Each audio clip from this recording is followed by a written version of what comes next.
It gives me much pleasure to be here. I've just come out of a meeting which we held at the RBF with the IMF team. So I have to make a very big switch from talking about the economy to talking about Eid.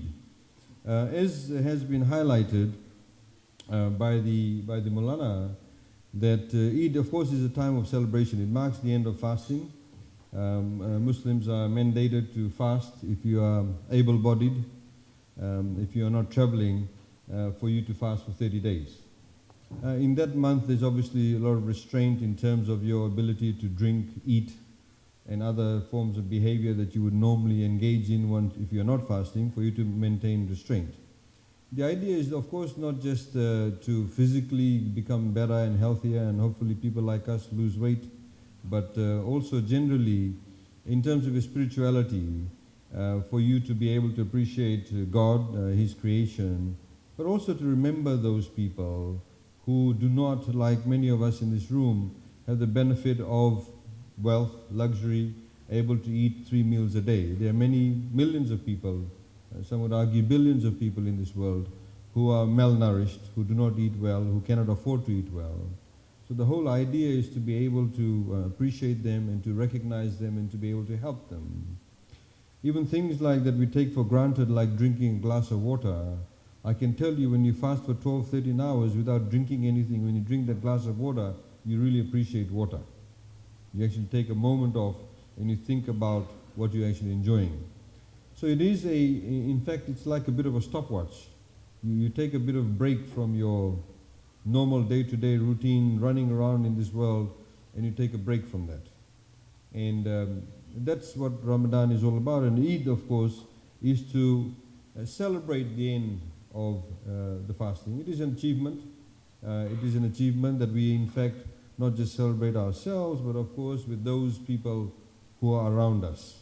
Your neighbors, your friends, your work colleagues, and of course as you're doing here today. It also, I think, with Eid, by having an open door policy, in particular in Fiji.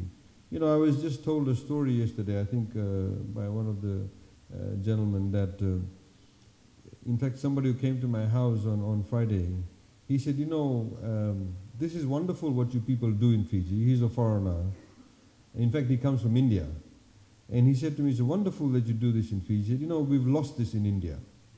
We don't have this open door policy anymore, where people go to each other's homes for Eid, where people go to each other's homes for Diwali, where people go to each other's homes for Christmas. And in fact, in Fiji, we do that, and we probably take it for granted. And I think, again, it is a bit of a stopwatch situation for all of us in this room, to be able to recognize that in Fiji, we are very, very fortunate that we have these colors of activities and festivities and people that we can celebrate with each other without perhaps the prohibitions that many other countries have. So I think, you know, what Eid does, at least for those people who fast, it helps them recognize those people who are around them, who help them. Again, just to pick up a point which I think is very important, by the Maulana, that there is also a time where you give. So the concept of zakat is a due you pay. So any assets you have, any monies that you have that is not tainted by any debt, you pay 2.5 cents in a dollar, and you give it to the poor. And you help, and a lot of people give clothes, a lot of people give money, and the idea is to share it with them and to help them also improve their lives. I'd like to thank the Student Association for organizing this function. I understand this is the first of its kind in such a fashion that has been celebrated, and also for the VC and his academic staff to actually facilitate this. It's a wonderful occasion, you know. I mean, I find these sorts of occasions, our ability to share each other's experiences, whether it's religious, whether it's cultural, whether it's social, economic experiences, it helps humanize everybody we see down the street. It demystifies the other person who you may think is different. Sometimes what we see on television, and I'm not talking necessarily Fiji TV or FBC, but I'm talking about the wider international TV networks, people are sometimes get portrayed for very short, 5 seconds, 10 seconds, or at the most 30 seconds in a particular fashion.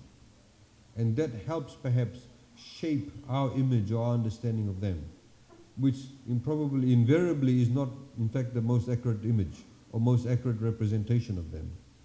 So by having these sorts of gatherings, we are able to humanize each other. We are able to know what people's experiences are, why they are doing certain things different to us. And with that understanding, with that recognition of what they do, it helps us to understand that we're very much part and parcel of the greater brotherhood and sisterhood of humanity. So with those few words, ladies and gentlemen, thank you once again for the invitation. I'd like to thank in particular the Students' Association for the invitation. And I wish you all a very happy Eid and in fact a wonderful year. Minaka, thank you.